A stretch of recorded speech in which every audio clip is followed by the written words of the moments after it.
Wammo Breakfast. Well, the World Cinema Showcase just kicked off in Auckland City and it's going to be making its way around the country. The director of the World Cinema Showcase is Bill Gosden and he joins us here on the show. Hello to you, Bill.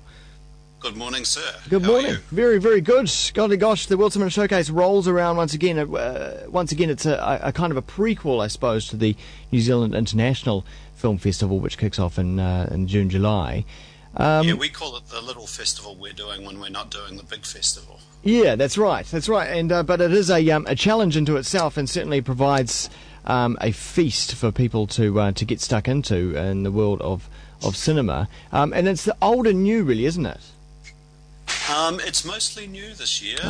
We don't have any retrospective program, but with the showcase, we're always prepared to bring back films that have screened briefly or too briefly before, if they haven't been picked up for release after the festival. So this year we're screening Uncle Boon Me, Who Can Recall His Past Lives, the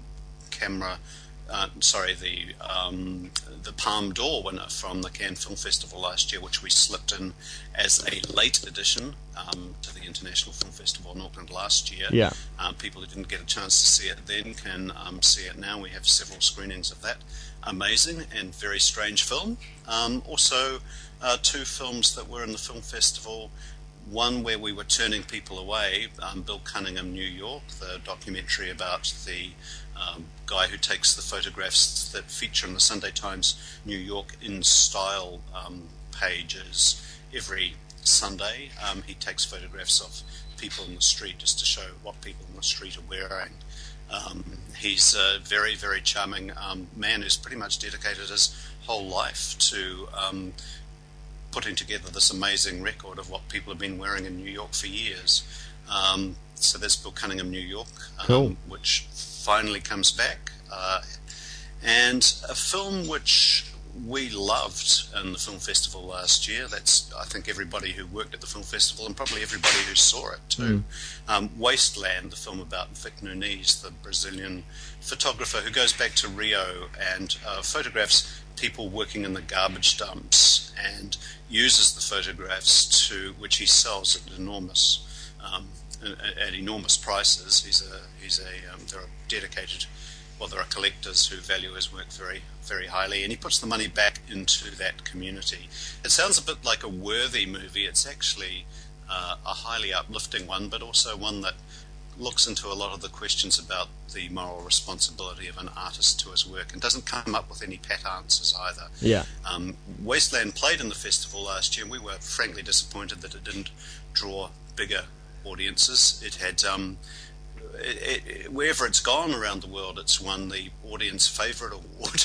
So we're just persisting with this film. It's had an Oscar nomination for Best Documentary in the meantime. So we hope that maybe just word of mouth from the festival screenings last year will finally mobilise the audience this film most definitely deserves. Sometimes you do need to do that with New Zealand audiences, don't you? You need to go, no, hang on, guys, you didn't turn up. No, it really is a really good film. I promise you. I remember. I think it's not the most attractive attitude, but I know what you mean. I mean, sometimes it's very tempting to leave a film for a while. This is when we really burst a gut every year to land some big films in from Cannes, and there's this little voice in the whispering in the ear saying, well, if you wait a year, this film will probably be a bit more famous and more people might go to it. Yeah. On the other hand, everything moves so quickly these days that those kind of considerations aren't as pressing as they once were. The windows of opportunity on films are all too brief, which explains the presence of a few other big titles on the showcase too, like of Gods and Men, the film which won the Grand Prix at Cannes, which is generally considered the runner-up prize, the second prize after the Palme d'Or. A French film called Of Gods and Men, based on a true story of a monastery caught in the middle of civil war, basically, or of a guerrilla insurrection. And the film deals very sympathetically with the dilemma faced by the monks who find themselves in a position where they're expected to offer medical care to the guerrillas who are doing enormous violence in the community.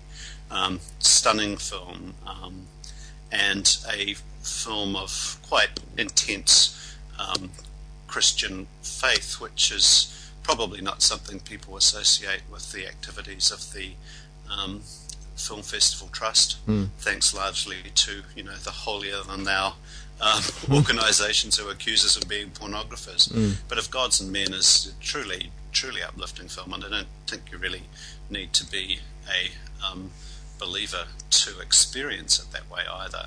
It's a film that was hugely successful in France, much to everybody's surprise, because it seemed like such a terribly uncommercial project. But it's truly superb, wonderful film. But Family First might be able to attend that one. Yeah, I think so. Yeah. might not be quite simple-minded enough for.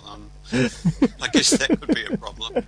There's some reasonably sophisticated arguments involved. Indeed, but there's a nice bit of Tchaikovsky. They might like that. Yep. Restrepo is also featuring in this one. I've heard a lot about this from overseas.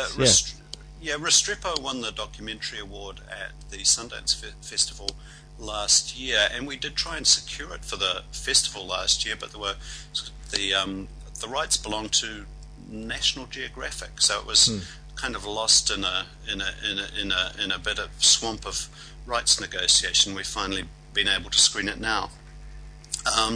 It's a film made by a journalist embedded with a small detachment of young American soldiers in a really hopeless outpost in Afghanistan, and the filmmakers didn't actually take any bullets, but they came very, very close. And the film's a portrait. It's a kind of double-edged portrait, because it definitely has some respect for the camaraderie and courage of these young guys, but it also makes it entirely clear that the situation that they're expected to maintain there is a completely absurd one. Yeah. It's a pretty heartbreaking film, really. The men are very, very kind of clearly drawn in the film. It does have a very strong "you are there" kind of feeling about it, and it makes a fascinating comparison with a Danish film, Armadillo, which was the first documentary ever to take an award away from the Cannes Film Festival. Which, I mean, the situation's exactly the same. The filmmakers are embedded with a group of young Danish soldiers. They're all volunteers. They're incredibly young, and this film isn't quite as sympathetic in its view of what these guys get up to.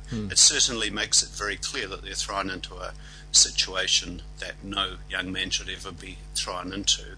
But there are sequences in this film where their treatment of the locals led to questions being asked once the film was shown in Denmark, and actually I think the film ended up being cited in a court case, and some of these guys were tried. So it's it's an equally vivid picture of young men thrown into exactly the same kind of absurd situation, but it's rather less sympathetic to their behaviour. Well, it's quite something to view a documentary that has actually forced change in some ways. So I think it's very powerful. Yeah, it is. I mean, this really strong activist documentary strand in the showcase this year. There's Waiting for Superman, Davis Guggenheim's film about the public education system in the States, which is certainly not a film with a political message that I respond to particularly favourably, but it's one that has makes a very emotional and persuasive argument, and pretty much shoots the blame at the teachers and teachers' unions. And of course there are plenty of people in our own fair land who would be quite prepared to do that. On the other hand, it's actually worth, just back to Waiting for Superman, worth mentioning that Davis Guggenheim, who made this film, was the director of An Inconvenient Truth. Yeah. So it's quite a surprise that he should come up with a film like Waiting for Superman. On the other hand, we also have the Guantanamo film, You Don't Want to Know the Truth, I think it's called. You Don't Like the Truth. An amazing film which shows 4 days of surveillance, surveillance tapes from a 4-day interrogation of an incredibly young, I think he was 16 or 17-year-old guy who's accused of killing an American medic. He was a Canadian Afghani, and he was pretty much abandoned in Afghanistan by his father and was fending for himself. And you see the interrogation, and these guys who are doing the interrogation, they're kind of like high school prefects. Their lack of insight into human psychology and their inability to actually recognize the truth when they hear it is absolutely staggering. And it's a really damning picture of the way America is conducting its so-called war on terror. Holy gosh, sounds really disturbing. It is disturbing, but I mean, I almost think it should be compulsory viewing in schools. You know, I mean, it really does show what's going on, and it brings it home in a very, very personal way. And of course, we're also showing Operation 8, a film that really does bring it home, because it's a film about the ramifications of the October 2007 so-called terror raids, or Tuhoi raids, and of course those guys, the 18 people who were arrested at that time, still haven't had their day in court almost 4 years later. And Errol and Abby have made a very impressive documentary which pretty much draws together information that's been quite readily available publicly, but puts it all together in a very, very coherent and rather disturbing fashion. Great. Well, check them all out at the World Cinema Showcase, and there is the website as well, worldcinemashowcase.co.nz, and you can also find the programs around your town as well. It's on right now in Auckland and then moving around the country. And in Auckland, it's at Sky City Theatre, which is huge, so you can be very spontaneous. There's absolutely no need to book. We guarantee that you're going to get a ticket if you roll up for any of the screenings at Sky City Theatre. That's really good to know. Bill Gosden, the director of the World Cinema Showcase, and of course we will see you once again for the International Film Festival as well. Thanks very much. I look forward to that. Cheers. Bye.